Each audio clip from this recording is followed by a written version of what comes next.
యోహాను సువార్త 4:24 ఒకసారి చదువుకుందాం.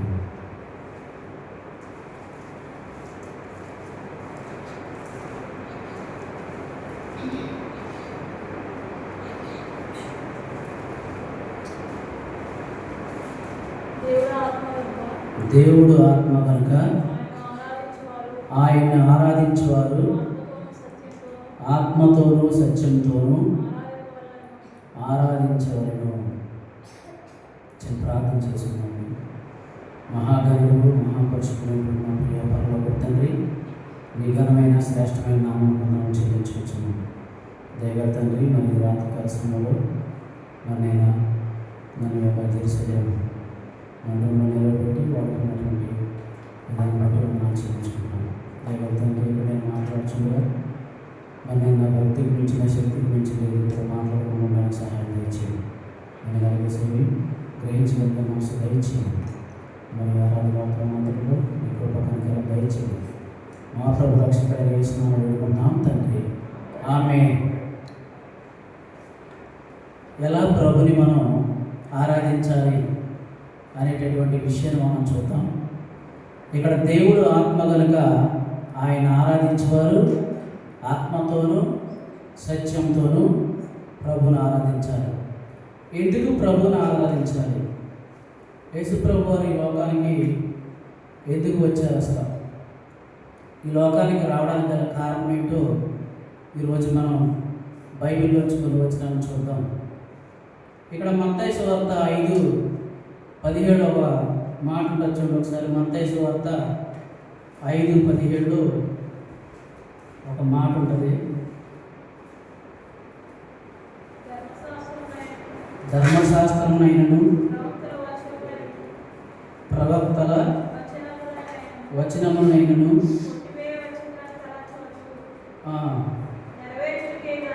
నెరవేర్చుటకే కానీ కొట్టివేయుటకు నేను రాలేదు. అంటే ఇక్కడ దేనికి యేసు ప్రభు వారు ఈ లోకంలోకి వచ్చారంటే ప్రవక్తల యొక్క చెప్పండి మళ్ళీ చదువు ఒకసారి. ధర్మశాస్త్రమునైనను ప్రవక్తల వచనమునైనను కొట్టివేయి వచ్చినని తలంచవద్దు, నెరవేర్చుటకే కానీ కొట్టివేయుటకు నేను రాలేదు. ఇక్కడ ప్రవక్తలు ఏదైతే అనుకున్నారో దాన్ని నెరవేర్చడానికే యేసు ప్రభు ఈ లోకానికి వచ్చారు. ప్రవక్తలు ఏదనుకున్నారనేది ఈ మొదటి దాని నుంచి మనం ఒకసారి చూసినట్లయితే ఆయన కోసం ప్రవక్తలు ఏ విధంగా అనుకున్నారు అంటే యేసుప్రభు వారు దేవాది దేవుడై ఉండి రాజాది రాజై ఉండి ఆకాశము ఆయనకి సింహాసనమై ఉండి భూమి ఆయనకి పాదపీఠమై ఉండి ఆయన వచ్చినటువంటి విధానం, ఆయన దేనిని ఎంచుకునే విధానం మనం చూసినట్లయితే ఇక్కడ మనకి ఒక మాట ఉంటుంది చూడండి ఒకసారి.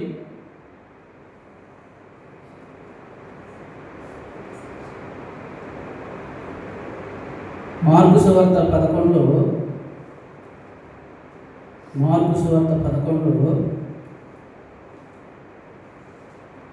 అటువంటి దేవాది దేవుడై ఉండి ఆయన ఈ లోకానికి ఒక గాడిదను ఎంచుకొని ఆ యొక్క గాడిద తనకు కావలసినటువంటి వాహనంగా ఎంచుకొని ఆ యొక్క యెరూషలేము ఆ యొక్క వీధుల్లో తిరగడం మనం చూస్తూ ఉంటాం. ఆయన దేవాది దేవుడై ఉండి రాజాది రాజై ఉండి ప్రభువులకు ప్రభు అయి ఉండి ఆయన ఎంచుకున్నటువంటి వాహనం ఏంటంటే గాడిదను గాడిద పిల్లను. ఇక్కడ నన్ను ఒక సందర్భంలో ఒక నాతో పనిచేసేటటువంటి ఒక కొలీగ్ క్వశ్చన్ అడిగాడు. ఆయన దేవుడు కదా, దేవాది దేవుడు కదా, రాజులకు రాజు కదా, ప్రభువులు ప్రభువు కదా, మరి ఎందుకు గాడిదని ఎంచుకున్నాడు? ఏదో సింహాన్ని ఎంచుకోవచ్చు కదా, ఏనుగుని ఎంచుకోవచ్చు కదా, గుర్రాన్ని ఎంచుకోవచ్చు కదా అని నన్ను అడిగితే ఇక్కడ నేను తనకు చెప్పినటువంటి ఆన్సర్ ఏంటంటే, ఫస్ట్ మనం చదివాం మత్తయి 5:17లో ఏమని చదివాం మనం? ప్రవక్తల యొక్క వాళ్ళు చెప్పారు, ఏదైతే వాళ్ళు అనుసరించారో దాన్ని నెరవేర్చడానికి మాత్రమే ఆయన గాడిదను ఎంచుకున్నారు. ఏ ప్రవక్త గాడిదను ఎంచుకుంటారని మనకు ముందుగా తెలియపరిచారు. ఏ ప్రవక్త దేవాతి దేవుడు అయినటువంటి యేసు ప్రభువు వారు ఈ లోకానికి వచ్చినప్పుడు గాడిద పిల్లను ఎంచుకుంటారని చెప్పారని మనం చూసినట్లయితే, ఇక్కడ జకర్యా గ్రంథము 9:9లో ఒక మాట ఉంటుంది చూడండి ఒకసారి. జకర్యా గ్రంథము 9:9.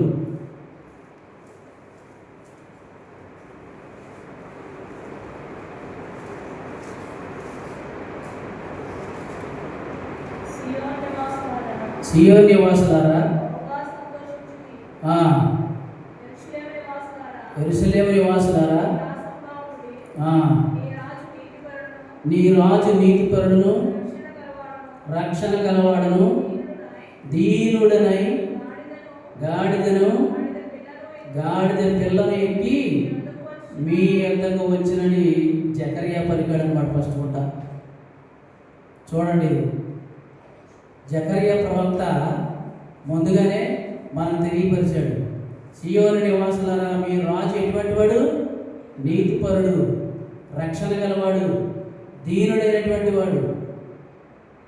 అయితే అతడు గాడిద పిల్లని ఎక్కి మన యొద్దకు వస్తాడని ముందుగానే ఆ యొక్క జకర్యా పలికినటువంటి ఈ యొక్క ప్రవచనం. అందువల్ల నేను చెప్పాను, ప్రవక్తల యొక్క ప్రవచనాన్ని నెరవేర్చడానికి దేవుడు గాడిదనే ఎంచుకున్నాడు. గాడిదంటే మనందరికీ తెలిసినటువంటి జంతువే.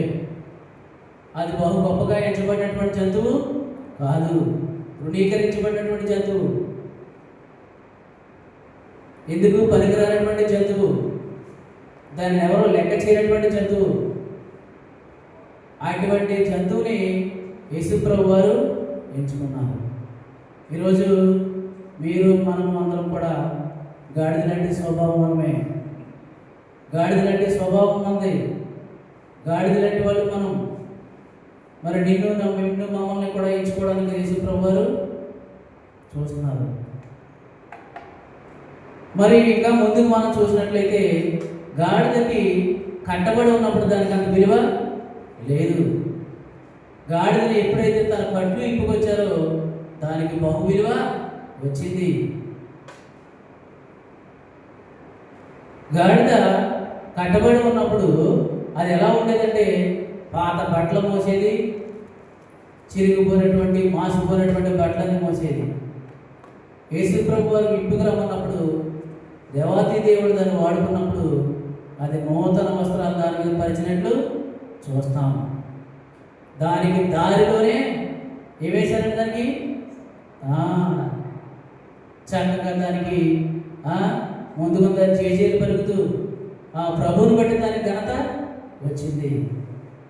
ఈ రోజున మనకి ఘనత రావాలంటే ఎవరిని బట్టి వచ్చింది? దేవాతి దేవుని బట్టి ఘనత వచ్చింది. పల్లెటూరులో చాలామంది కోళ్ళని, ఆవుల్ని, గేదెల్ని మేపుతూ ఉంటారు. మేపుతూ ఉన్నప్పుడు రాత్రికాల సమయానికి అది ఇంటికి చేరకపోతే వాళ్ళు ఏం చేస్తారంటే తలో లైట్ ఇచ్చి తలో కొట్టుకు వెళ్ళిపోతారు. ఎక్కడుందా అని వెతుకుతూ ఉంటారు. ఆ చివరికి ఒకడు, ఈ చివరికి ఒకడు అలా వెళ్తూ ఉంటారు. అది వచ్చే వరకు యజమానికి మనశ్శాంతి ఉండదు. ఆ గేదె ఎక్కడికి వెళ్ళిపోయింది, లేదా ఆవు ఎక్కడికి వెళ్ళింది. చివరికి ఆ కోడైనా సరే వెతుకుతూ ఉంటారు. ఇల్లు వెతికి మా కోడి వచ్చిందా అని వెతుకుతారు. అదే గాడి వెళ్ళిపోయింది అనుకోండి, ఎవడో వెతుకుతాడా? ఆ వస్తుందని ఎక్కడో తిరిగి వస్తుంది. అటువంటి గాడిదని ఎవరు ఎంచుకున్నారండి? యేసు ప్రభు ఎంచుకున్నారు. ప్రభువారు ఎంచుకున్నారు. ప్రభు ఎంచుకున్నప్పుడు దానికి ఏమొచ్చేసింది? విలువ వచ్చేసింది. దానికోసం ఎదురు చూస్తున్నారు జనం. అందువల్ల దేవుడి లోకానికి ప్రవక్తల యొక్క నెరవేర్చడానికి వచ్చాడు. అందువల్ల గాడిదని ఎంచుకోవాల్సి వచ్చింది. అటువంటి గాడిద యొక్క స్వభావంలో మనం ఉన్నామో, మరి మనం కూడా దేవుడు ఎంచుకుంటాడు. గాడిది కట్లు ఇవ్వగా దానికి ఎలాగైతే విలువ వచ్చిందో, దేవుడు మనం ఎంచుకున్నాడు, మనకు విలువ వస్తుంది. అందు విషయాన్ని మనం ఆరాధన చేయాలి. ఇంకా చూసినట్లయితే 1 తిమోతి 1:15 ఒక మాట ఉండొచ్చు. చూడండి, యేసుప్రభు వారు ఎందుకు ఈ లోకానికి వచ్చారో 1 తిమోతి 1:15 ఒక మాట ఉండొచ్చు. ఒకసారి 1 తిమోతి 1:15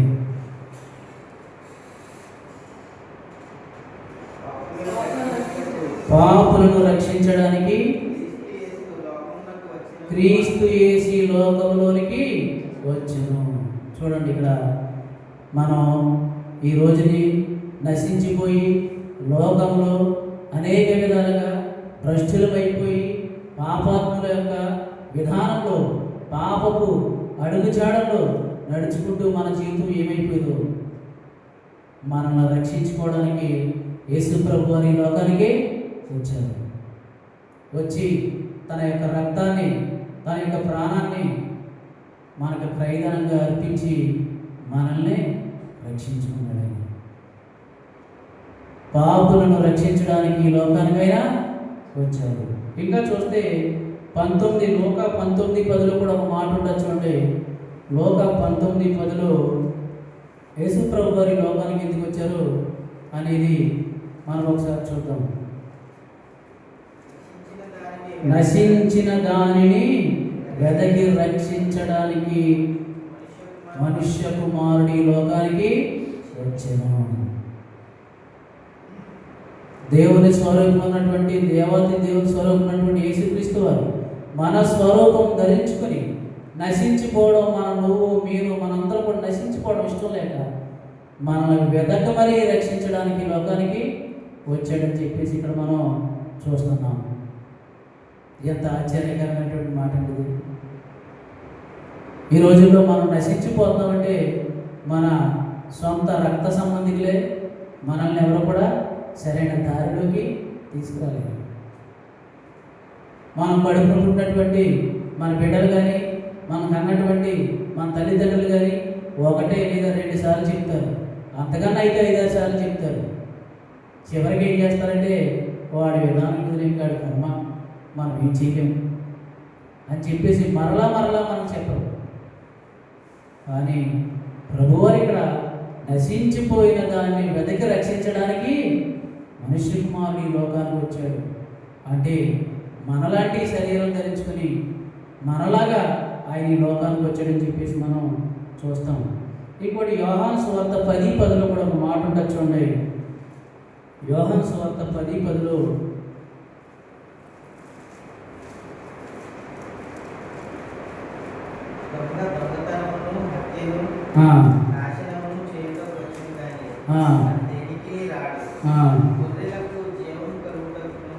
గొర్రెలకు జీవాన్ని కలగడానికి, సమృద్ధి అయినటువంటి జీవాన్ని ఇవ్వడానికి వచ్చాను. చాలు.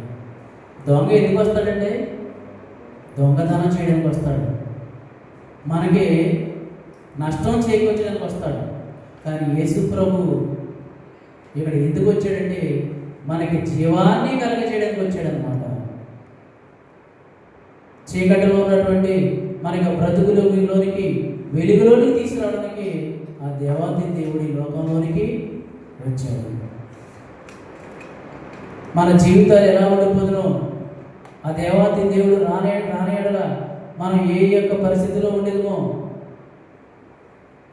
ఈరోజు మీరు మేము మనం అందరం కూడా ఇలాగా మందిరంలో కూడుకుని దేవుణ్ణి ఆరాధించుకుంటున్నామంటే ఆయన ఈ లోకంలోనికి రావడం బట్టి దేవుని మనం ఆరాధించడానికి ఎంత యోగ్యమైనా. ప్రభా మీరు రాకపోతే మా పరిస్థితి ఎలా ఉన్నాం, మేము నశించిపోయి ఉండేవాళ్ళమేమో, మేము భ్రష్టులం అయిపోయి ఉండేవాళ్ళమేమో, మా జీవితాలు ఎలా ఉన్నాయో అని చెప్పి మనం ఎంతైనా దేవునికి ఆరాధన చేయవలసిన వారుగా ఉన్నాము. ఇంకా చూసినట్లయితే యోహాను 5:30లో యోహాను 5:30లో ఒక మాట ఉంటుందండి.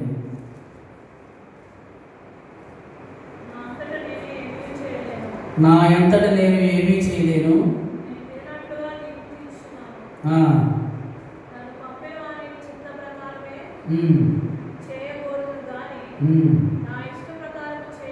నా ఇష్టాన్ని నెరవేర్చడానికి కాదు, కానీ ఎవరి ఇష్టాన్ని నెరవేర్చడానికి వచ్చాడు? నేను నన్ను పంపిన వారి యొక్క చిత్తాన్ని నెరవేర్చడానికి వచ్చానని చెప్పేసి యేసు ప్రభు వారు చెబుతున్నాడు అన్నమాట.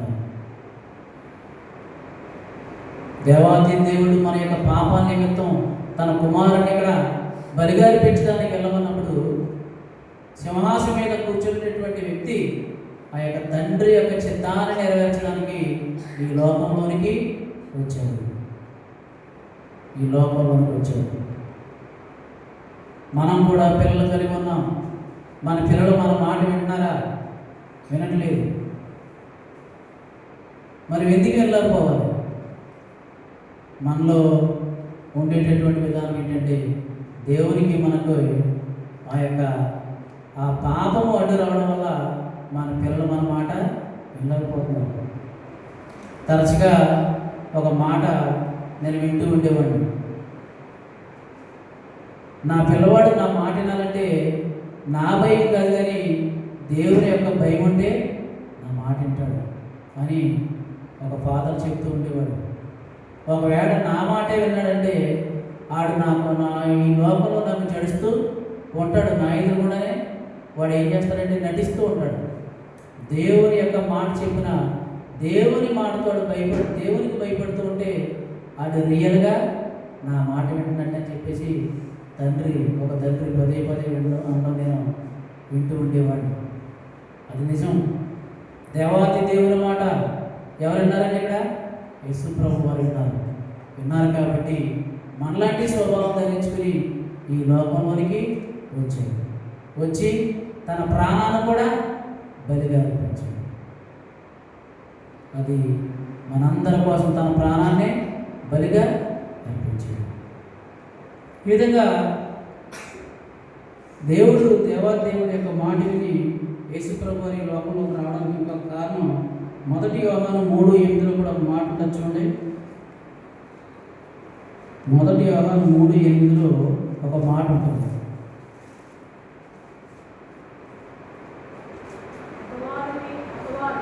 అపవాది మొదటి నుండి పాపం చేయించున్నాడు కనుక పాపము చేయవాడు అపవాది సంబంధి.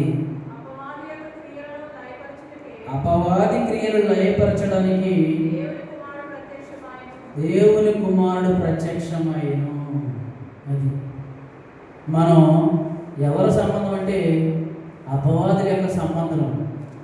ఈ లోకంలో మనం ఎవరి చేతిలో ఉన్నామంటే అపవాది చేతిలో ఉన్నాం. ప్రజలందరూ కూడా అపవాది చెప్పినట్లు ముందు చేస్తూ ఉంటారు. అపవాదికి చోటు ఇవ్వడానికి మనకు చాలా ఈజీగా ఇచ్చేస్తాం.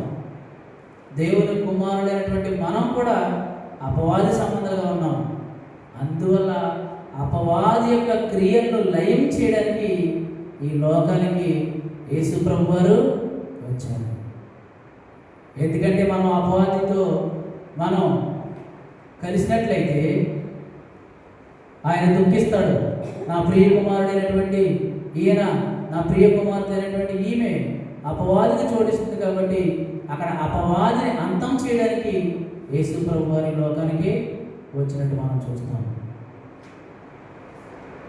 నిజంగా దేవుడి లోకంలోకి రానట్లయితే మనం అపవాది సంబంధాలుగా అయిపోయాం. ఎన్ని చెడ్డ పనులు చేద్దాం, చూసి మాట్లాడి విని ఇంకా మనం అపవాది చేతిలో ఉన్నామా? దేవుడు నీ కోసం నా కోసం వచ్చాడు, తన ప్రాణాన్ని పెట్టాడు, తన రక్తాన్ని కాచి తన ప్రాణం పెట్టి నన్ను రక్షించుకున్నాడు. అయినా కానీ మనం ఇంకా అపవాది చోటిస్తున్నామేమో. ప్రభా, నేను అపవాది చేతిలో ఉన్నాను, అపవాది చేతిలో నన్ను రక్షించావు, నీ సొంత కుమారులుగా నన్ను చేర్చుకున్నామని చెప్పి మనం ఈ రోజుని ఎంతైనా ఆరాధన చేయవలసిన వారుగా ఉన్నాం. ఇంకా చివరగా మనం చూసినట్లయితే దేవుడి లోకములోనికి ఎందుకు వచ్చాడని చెప్పినట్లయితే మొదటి యోహాను 1:18 యోహాను 1:18 ఒక మాట వచ్చి ఎవడును ఎప్పుడైనా దేవుణ్ణి చూడలేదు, తండ్రి రూపమున్న అద్వితీయ కుమారుడే ఆయనను బయలుపరచడానికి లోకానికి వచ్చాడన్నమాట. మనం ఎవరు కూడా దేవుని చూడలేదు, మనం ఎవరినో దేవుని చూడలేదు మనం. అయితే తండ్రిలో ఉన్నటువంటి అద్వితీయ కుమారుడు అంటే యేసు ప్రభు వారే ఆయన బయలుపరచడానికి లోకంలోకి వచ్చాడని చెప్పేసి మనం ఎంతైనా తండ్రి యొక్క చిత్తాన్ని, తండ్రి యొక్క మాటను నెరవేర్చడానికి ఆయన ఈ లోకానికి వచ్చాడని చెప్పేసి మనం ఎంతైనా నమ్మదగినవారు. ఈ విధంగా యేసు ప్రభువుల వారు ఈ లోకానికి నిన్ను నన్ను మనల్ని రక్షించుకోవడానికి ఈ విధంగా ఈ లోకంలోనికి రావడం జరిగింది. ఎవరైనా సరే మనల్ని దేవుడి లోకంలోకి ఎందుకు వచ్చాడు అని అడిగితే ఈ యొక్క 7 విషయాలు కూడా మనం చెప్పాలి. మొదటగా ఎందుకు వచ్చాడని చెప్పానంటే ప్రవక్తల యొక్క నెరవేర్చడానికి వచ్చాడు. రెండోది పాపులను రక్షించడానికి నెరవేర్చడానికి వచ్చాడు. మూడోది నశించిన దానిని వెదక రక్షించడానికి ఈ లోకంలోకి వచ్చాడు. 4 గొర్రెలకు జీవనం ఇవ్వడానికి, సమృద్ధి అయినటువంటి జీవనం ఇవ్వడానికి ఈ లోకంలోనికి వచ్చాడు. 5 తండ్రి యొక్క చిత్తాన్ని నెరవేర్చడానికి ఈ లోకానికి వచ్చాడు. 6 అపవాది యొక్క క్రియను లయం చేయడానికి ఈ లోకంలోకి వచ్చాడు. ఈ విధంగా ఆయన ఈ లోకంలోకి వచ్చి తన ప్రాణాన్ని పెట్టి మనందరినీ కూడా, పాపులమైనటువంటి మనందరినీ కూడా రక్షించుకున్నాడు. కాబట్టి ఈరోజు మనం ఎంతైనా మనం ఆయన్ని ఆరాధించేవారుగా ఉన్నామని చెప్పి మనందరూ కూడా ఆరాధించుకుందాం, ప్రభును ఆరాధిద్దాం. ఈ యొక్క చెప్పినటువంటి వాక్యాన్ని బట్టి మనందరం కూడా ప్రభుని ఆరాధిద్దాం.